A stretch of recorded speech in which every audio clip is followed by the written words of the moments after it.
এই দেখো বন্ধুরা, এটি মালিনী শসার প্যাকেট এবং তার বীজগুলো দেখাচ্ছি। এগুলো তার বীজ।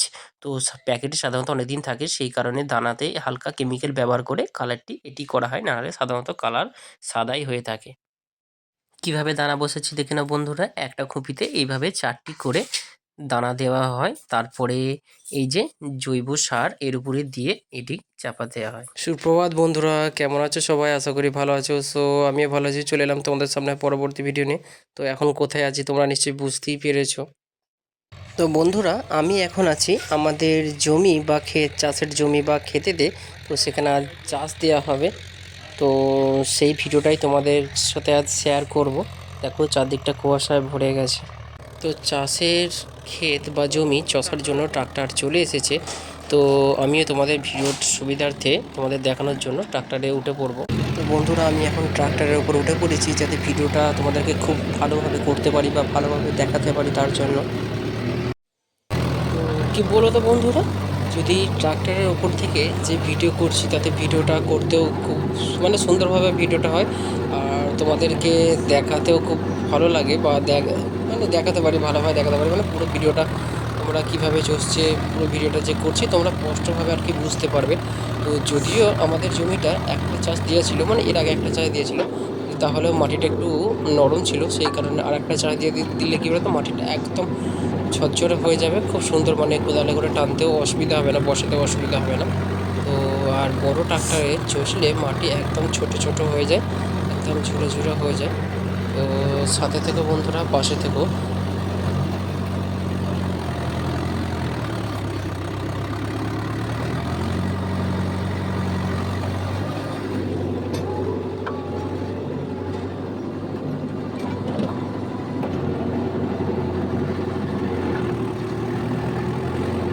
কীভাবে চষছে দেখো, মাটি একদম ঝুড়ো ঝুড়ো হয়ে যাচ্ছে।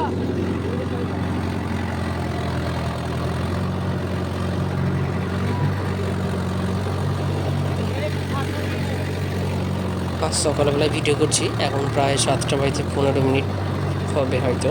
তো যাকে ঘুরেই দেখিনি, যদিও একটা অনুমান, এর আগে দেখলাম কিছুক্ষণ আগে, তখন 4:30 বাজে, আশপাশটা দেখেছি তো একদম কুয়াশার মধ্যে পড়ে গেছে। কিন্তু বললাম না, গ্রামের মানুষ না খুব তাড়াতাড়ি ওঠে, কারণ সবাই বেশিরভাগটাই চাষবাসের উপর নির্ভরশীল। তো আমাদের জমি আর একবার দুবার হলেই যে চাষের ক্ষেত বা জমি, সেটা চষা প্রায় কমপ্লিট হয়ে যাবে। তো সাথে থেকো, পাশে থেকো।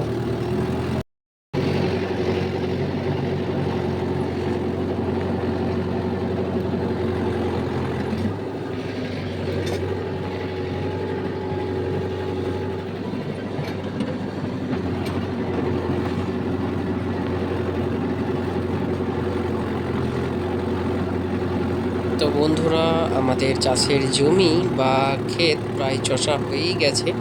জাস্ট আর 30 সেকেন্ড মতো হলেই এটা কমপ্লিট হয়ে যাবে। তো এবার তোমাদেরকে দেখাবো যে এই যে একটা শশা হয়, এই শশা কীভাবে বসাই সেটা তোমাদের সাথে আজকে শেয়ার করব।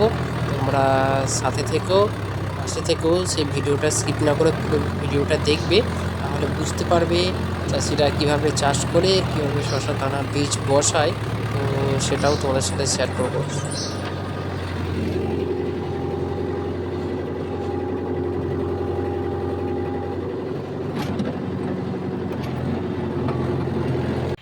তো এটা জমি, এখানে শশা চাষ হবে। তো কিভাবে হবে সেই পদ্ধতিটা তোমাদেরকে দেখাবো। জাস্ট আজকেই বসানো হবে। তো চাষ তো দেওয়া হয়ে গেল, তোমরা দেখতে পেলে। বাবা ওদিকে মাঠ সমান করছে। তো এখানে এবার শশা বসাবো, সেটাও তোমাদের সাথে শেয়ার করব, কিভাবে মালিনী শশা যেটা হয়, খেতে অতটা ভালো নয় যদিও। আচ্ছা ঠিক আছে, পাশে থেকো। তো বন্ধুরা, এই সেই মালিনী শসার প্যাকেট, সেটা সাধারণত শীতকালে হয়ে থাকে। কিছু দানা আমি কেটেছি প্যাকেট থেকে। তো দানার কালার কিন্তু সাদা হয়ে থাকে, তো এখানে কেমিক্যাল মিশিয়ে যাতে নষ্ট না হয়, সেই কারণে দানার কালারগুলো কিন্তু এইটা করা থাকে। তো বন্ধুরা, কি করে কিভাবে বসাচ্ছি দেখো, এই যে প্রতিটা খুপিতে, এই যে গর্ত মতো করা আছে, প্রতিটা খুপিতে 4টি করে দানা দিয়ে দেবো। এইভাবেই পাশাপাশি, 2 ফুট অন্তর অন্তর একটা করে গর্ত কাটা আছে, তার মধ্যে এইভাবে 4টে করে দানা দিয়ে দেবো। এই যে এটিকে দেখতে পাচ্ছ বন্ধুরা, এটি একদম জৈব সার, যেটি প্রাকৃতিক উপায়ে তৈরি হয়, যেটি আমরা চাষের ক্ষেত্রে ব্যবহার করে থাকি। এই যে 4টি করে যে দানা আমি বসিয়েছি, তার উপরে বাবা হালকা করে এই যে জৈব সারটি ছড়িয়ে দিচ্ছে, যার কারণে এই গাছগুলো খুব তাড়াতাড়ি বেরোবে। তো এইটি হয়ে যাবার পরে এইভাবেই বাবা পরস্পর আমি যে বসিয়েছি দানা, তার পরস্পরই জৈব সার দিয়ে এটাকে চাপা দেওয়া হয়। তার 1 দিন বাদ আমরা জল দিলেই গাছ ফুটে যাবে। যে গাছ বেরোনোর পরেও আমি একটা ভিডিও করব। সেটি ভিডিও করে তোমাদেরকে দেখাবো। ভিডিও ভালো লাগলে অবশ্যই লাইক করো। আর যারা নতুন তারা অবশ্যই সাবস্ক্রাইব করো।